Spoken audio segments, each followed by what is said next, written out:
Like, you better bring something to the table if you want to be my friend. Welcome to the Jared Williams Show. Oh, Jared! Look Hey, how what's up, excited dude? I am, man. I'm super Dude, stoked. I have just given you the intro these last probably 3 times in a row now. You know, I like to think that I've taken them, and I will think Okay. You're so good. Yeah, alphas always take, you know what I'm saying? Yeah. I've been waiting to use this dumb alpha joke on you, but I keep forgetting, so I'm just going to tell it to you. Okay, go. So, my friend, he called me, and Okay. I went to hang up, or I went to answer the call, Uh-huh. but I accidentally hung up on him, and I called him back, and I said, just came to him, and I said, "What's up, dude? Yeah, alphas never dial, or alphas always dial. How's it going?" It was just the dumbest joke, but I thought it was so funny. I would have hung up on you and tapped you back. Yeah, I was telling Ayla, I was like, I'm just gonna keep hanging up on Jared and not say anything, and then hanging up on you and then calling you back, and just keep doing that until like you were like, "What are you doing?" I'm like, "Oh yeah, dude, alphas always dial." Yeah. And then it would be like this really long, annoying joke that you'd be like, "Why is he always hanging up on me?" Dude, I would fire you for that. That'd be so irritating. Joe always hangs up on me and then calls me back. And he Like, never that tells wastes, me why. like, And over the never gonna course of ask. a year, that would waste like an entire day of my life. Can you imagine though if it went a year and then you finally said, "Dude, why do you hang up on me?" And I just go, "Alphas always dial." You'd be like, "Shut up! You are the worst." And it'd be the longest. I know it was a joke too, though. Yeah. Yes. It's funny because I told Ayla that strategy, and she'd be like, "That would piss Jared off. You'd just be wasting his time." So she nailed you. She nailed it. Yep, she knows. She Yep, knows she me too knows. well. Yep. I got to distance myself from her now because I don't want people to know me too well. Yeah. Yeah. Nope. Can't. You got to be sort of mysterious. That's how I like it. I like being a little bit mysterious. People, you never really know what's going to happen. But at the same time, I'm like the most predictable person on the planet. Yeah. I mean, you can keep thinking and trying to like be mysterious. I guess that's fine. You know, it's free country. Yeah. You know, Well, whether so, or not like- it happens.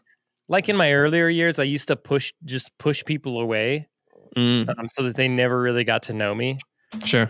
so that I could stay in that mysterious zone. Oh, Jared's always, I never know what he's Jared's so- gonna do. you never know what he's gonna do. He just goes to the beat of his own drum. But the reality is, like, I do the same thing every single day. I'm like If literally, only they knew. I am the most predictable person you'll ever meet. Yeah. Yeah. I've gotten over that though. I've let a few people get to know me. See the real Jared. Yeah. Like you and Ayla, Mm-hmm. probably Marcy and Alex, and maybe a couple other, but Mm-hmm. for the most part, dude, getting more friends, that's a tough one. Do you mean like, okay, so getting more friends, like the act of like going and finding more friends, or like, what do you mean? Yeah. So expand on that. Just like creating more friendships for the sake of friendships. I am not about that. I am like my time. My time to me is so valuable that I think there's good friends and I think friendships are really important, and I really value good friendships. But like, you better bring something to the table if you want to be my friend at this point in time. Like when I was younger, it was like, oh, let's go make friends. We'll be friends with everybody. We'll hang out with everybody. Sure. And now I'm like, yeah, maybe. Well, like, I don't want to go out to dinner with you. Especially like if you're in a whole different world than mine, right? Sometimes it's interesting to learn those worlds, but honestly, I want really valuable friendships at this point. Yeah.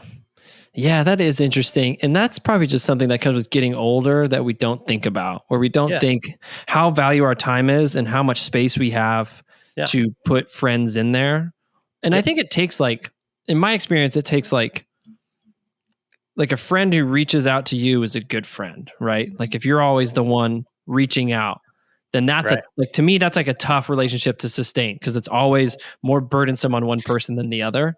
Yeah. And so like, to me, like a good friend who I like to let in and I guess have my time as somebody who shows a mutual interest in me and what I'm doing, just like I show a mutual interest in what they're doing. And then it's like fun because then there's like, you can, I don't know, build each other up, check in with each other, all these kinds of things. Well, that's just the thing. Valuable. Like, you should be friends with people who are challenging you, who are thinking differently than you, who are like further ahead than you. Not just like all around, but like they could be further ahead than you in certain areas, or have a certain skill that is something that you don't have, that maybe you want to acquire or you want to learn more about. Those are the kinds of friends that I would bring on board, or maybe somebody that gives you a different perspective, right? So maybe you're used to thinking in this one form, but you've got a friend that can bring a different perspective. That's a super valuable relationship, right? Yeah, sure. I kind of think also having relationships where you can act as a mentor, I think are really helpful. Like, I agree. Where they're not like super far behind. They like, I have friends who like, we're like almost lockstep, but we both can mentor each other on certain areas of our lives that adds value. And so there's not like this huge, like, oh my gosh, that guy's my mentor. Everything he does, I just go. But there's this idea where it's like, dude, let me speak to that because I have experience with that. And then the other guy's like, well, let me talk about that because that's like, I'm expert in that. That's my life. And I think that's a good, especially if you're both progressing in the same direction.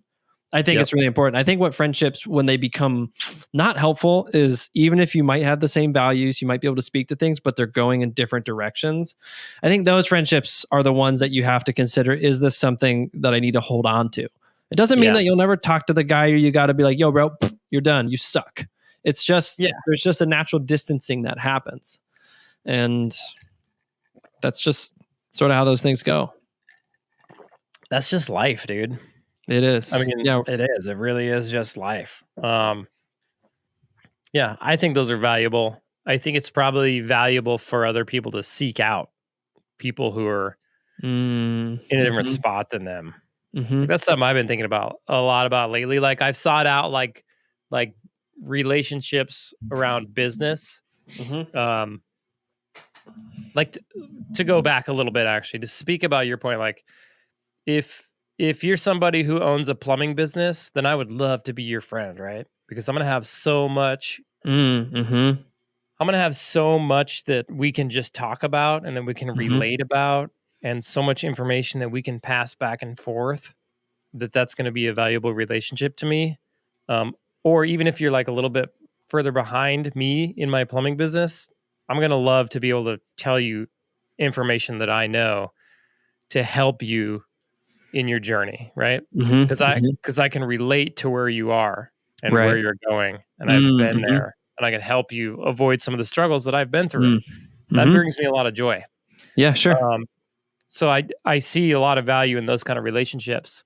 But I see value in relationships where like you're kind of both headed in the same direction, but maybe you have different skill sets and different values. That's kind of how I view our relationship. Like, you have different skill sets and values and a different perspective on things than I do all the time. And so it's good to get to just sit down and chat with you on a podcast every Wednesday and go, talk about stuff like friendships and junk. Cause I appreciate your perspective and maybe your different areas of expertise. I also think that you should go seek out friends that are further along in areas that you really want to push forward in. Sure. And it's like I've pushed forward in seeking out friends, like business relationships for people, and actually just paying for them, like hiring a coach, paying for a coach, somebody that is way further along than I am, to help me get further along, right? And out of those relationships, out of those relationships have come a lot of more than just coaching, right? More than business coaching. There's a lot of life coaching that's gone on. A lot of opportunities have been created in that as well. And so those have been dollar for dollar worth every penny I've ever paid for it. Right.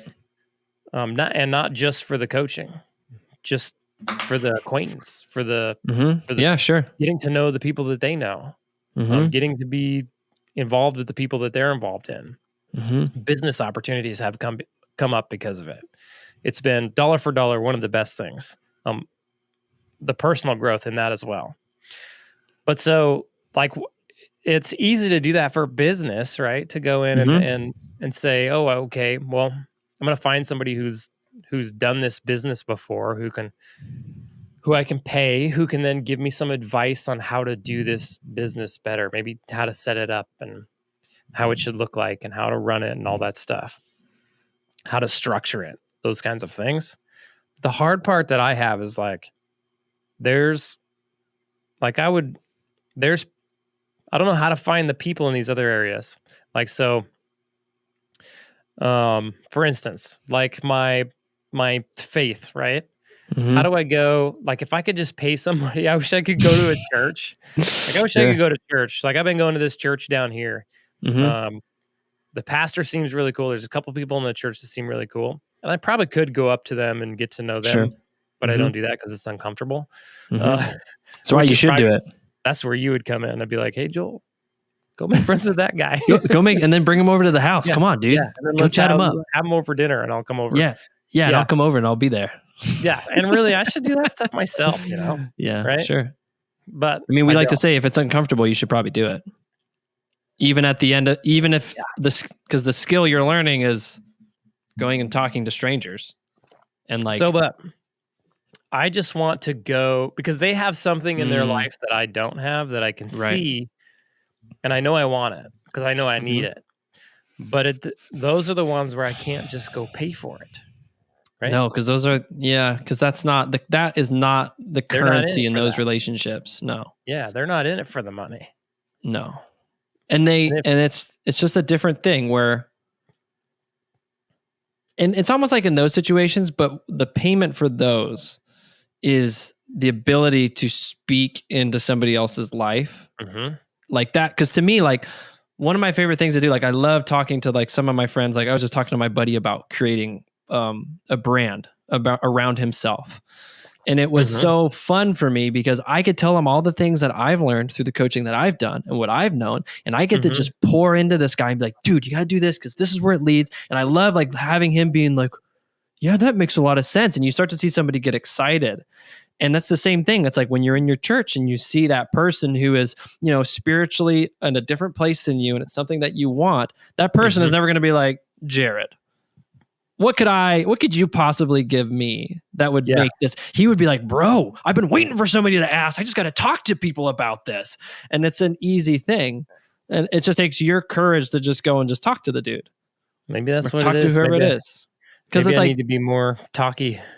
Well, and I mean, I think it's like, and maybe speak to this a little bit, but like, because like there's I don't know if it's true, but I perceive there's a danger in only viewing relationships as reciprocal, even though they are really inherently reciprocal. And I don't know if that's true, right? That's just my instinct. It's just like, like only searching for relationships that give us an advantage.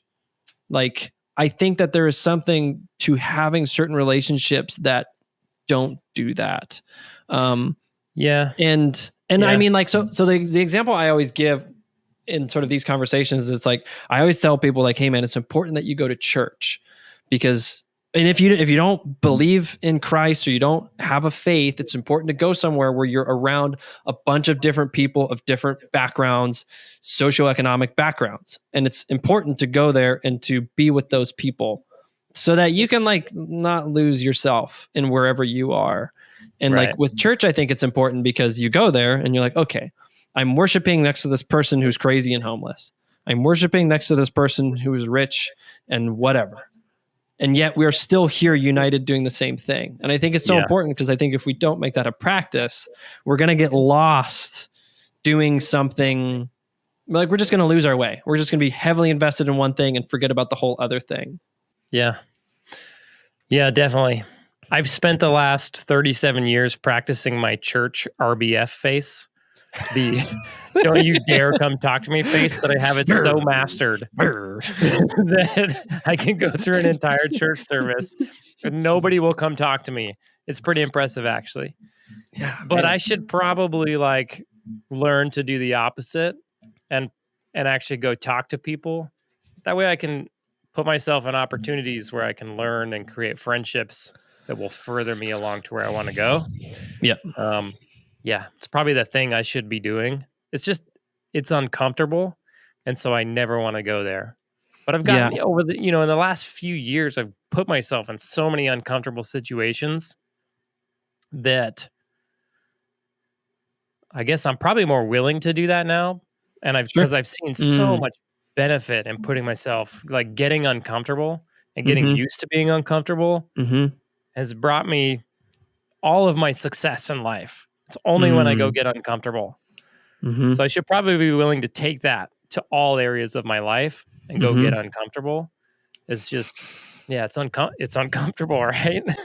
Yeah, it's funny because it's like, man, and so many people can identify with this. Like, you're the guy who can go run 100-mile race, or you have, and that's like a thing where you'd be like, oh, I'd rather do that than go talk to homeboy at the church, because it's a familiar thing. Yeah, totally. Because I'm not naturally like I'm not a BSer, right? I'm not a conversationalist. To a point. I'm not a small talker. Right. I'm like I want to get to the point and talk about something and then see you later. Kind of in my experience, like the people that I've met at church are more people who want to get to the point. Because if you're like meeting somebody at church, like they're, at least the people that I talk to, it's like, because I take it to the point. So it's like, for me, like relationships where it's just like, oh, we're just chit chatting about like nothing. Those relationships are the ones that eke away at my time in a way that is annoying to me, right? When you never really get anywhere, you're just talking about the same old nonsense. The ones I go for is I try to drill down and be like, okay, well, let's talk about substance. Like, let's talk about real things. Like if I'm at church, like let's talk about Christ and what are you thinking about and how do you see this?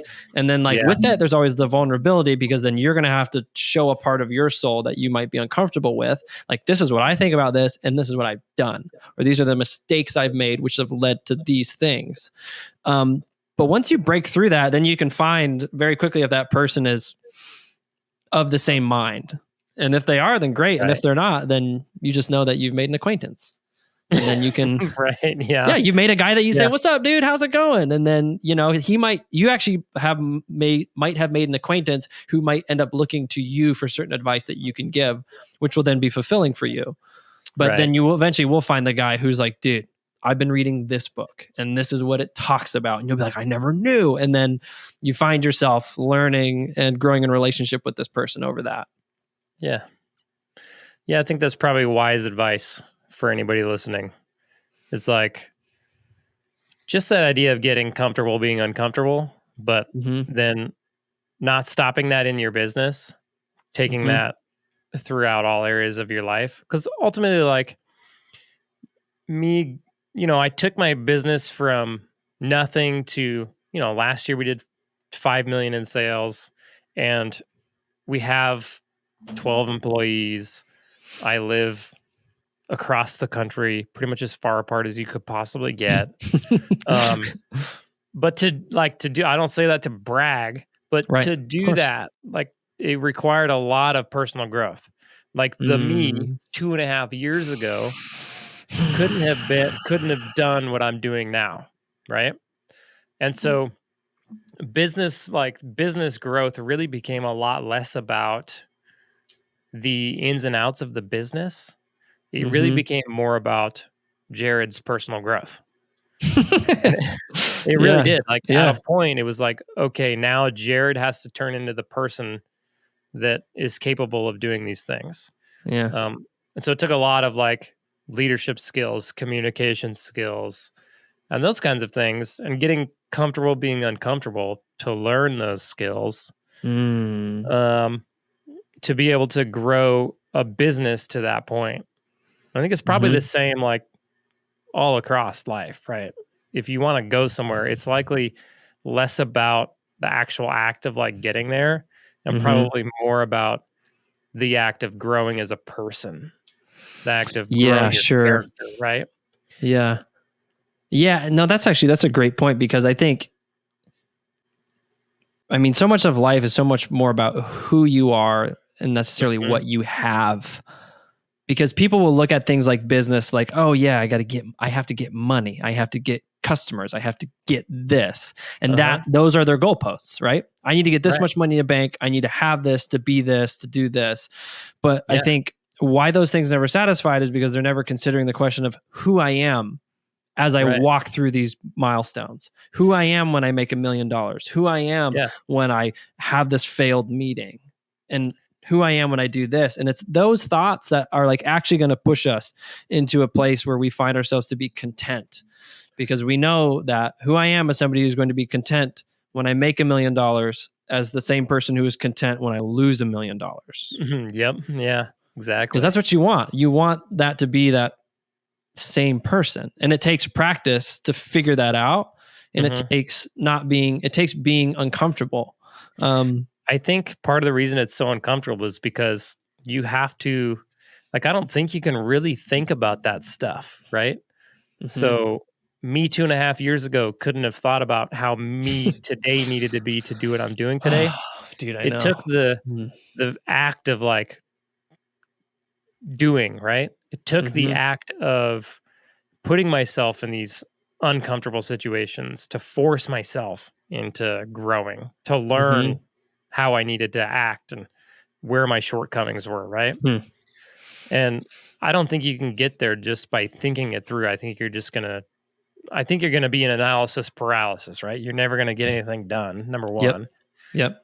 And then by getting nothing done, you're never going to put yourself in a situation where you actually are forced to grow as a person.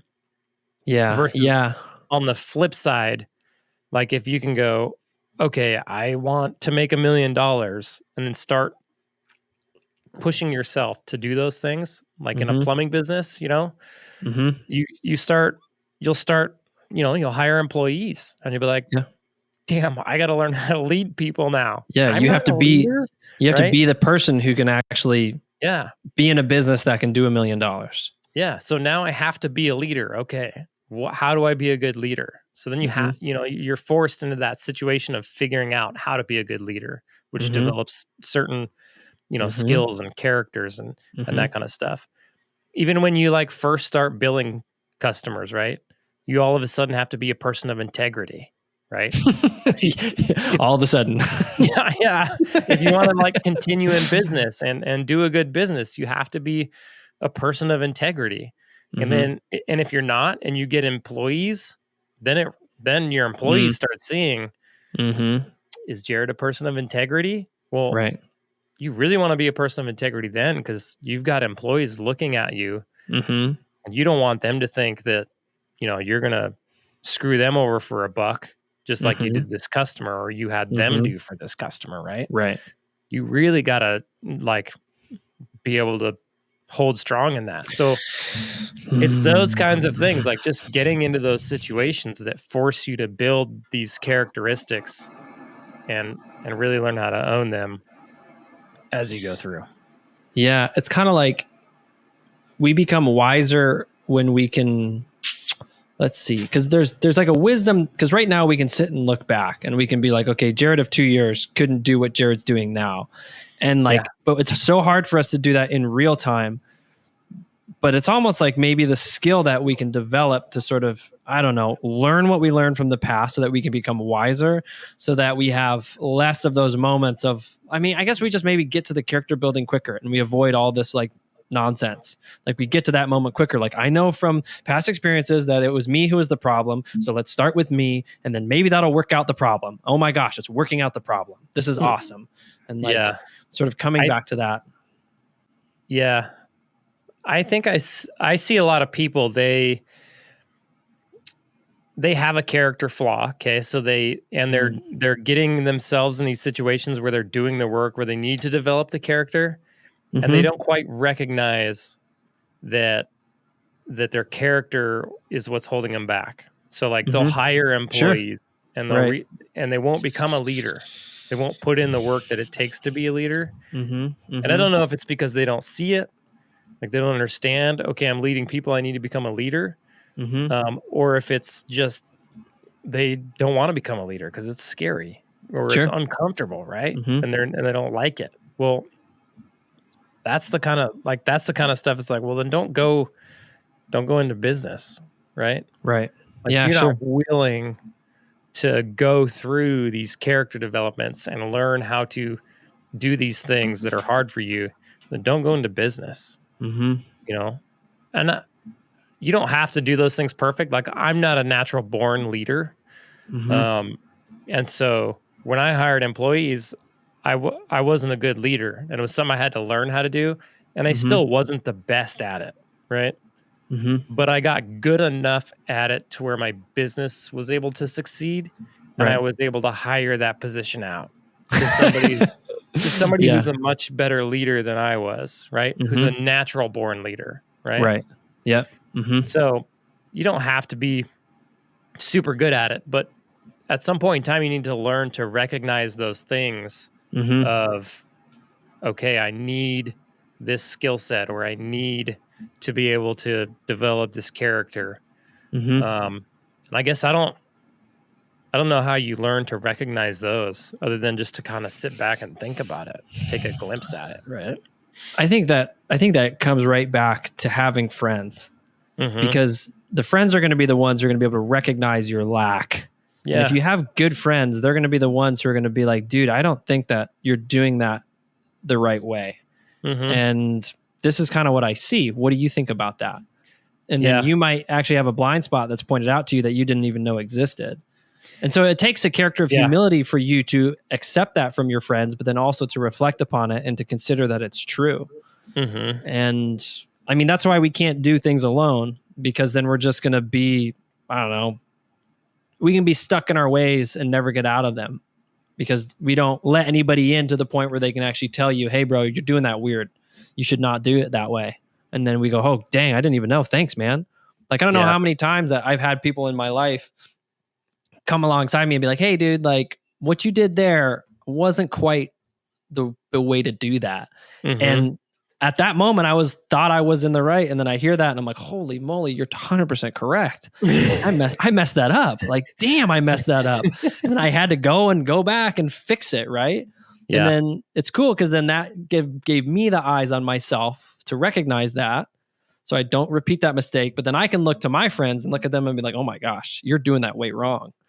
So, and I mean, that kind of touches on the point of, like, every friendship we have is reciprocal in certain ways, but that is probably the most valuable reciprocal part of our relationships, is people who can actually tell us when we're doing stupid stuff. And then we won't lose that friendship. We'll just listen to them and be like, oh, you might be right, you might be wrong, but I'm going to think about that.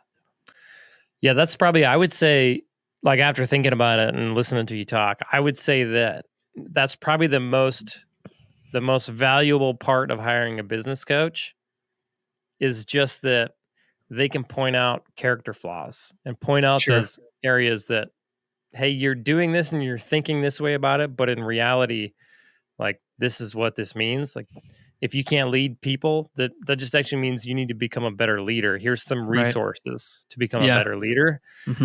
That's probably one of the most valuable things a coach can do, right? So, yeah. If you're running a plumbing business without a coach, just stop it. Yeah. You're just hurting yourself. Like, at the end of the day. Yeah. Talking about relationships, that's one of the easiest ones. Like I said before, you can just literally pay for a relationship that will save you hundreds of hours of heartache and hundreds of thousands of dollars. Yeah. It's worth it every single time. Yeah.